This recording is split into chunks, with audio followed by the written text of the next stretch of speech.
texto abaixo. É como ponto de partida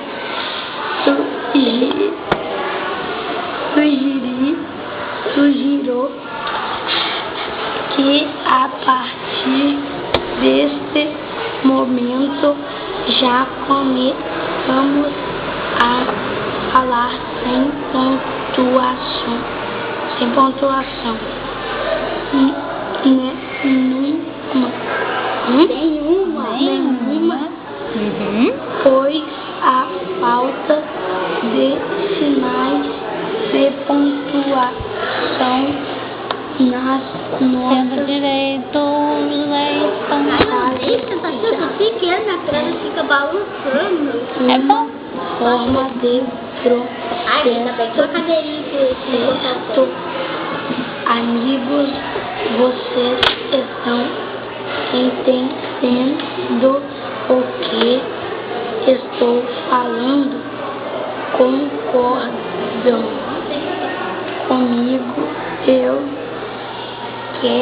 queria dizer também que agora chegou a nossa vez, certo?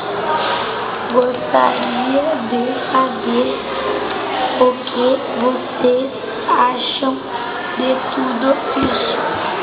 Parece que vocês não estão me ouvindo. Responda. Você, Jair? Eu queria que você entendesse que a partir de agora nós somos livres para fazer o que bem entendemos.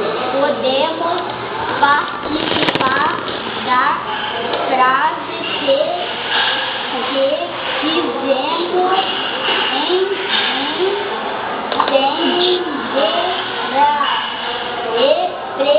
preciso que você diga se estão de acordo, porque a participação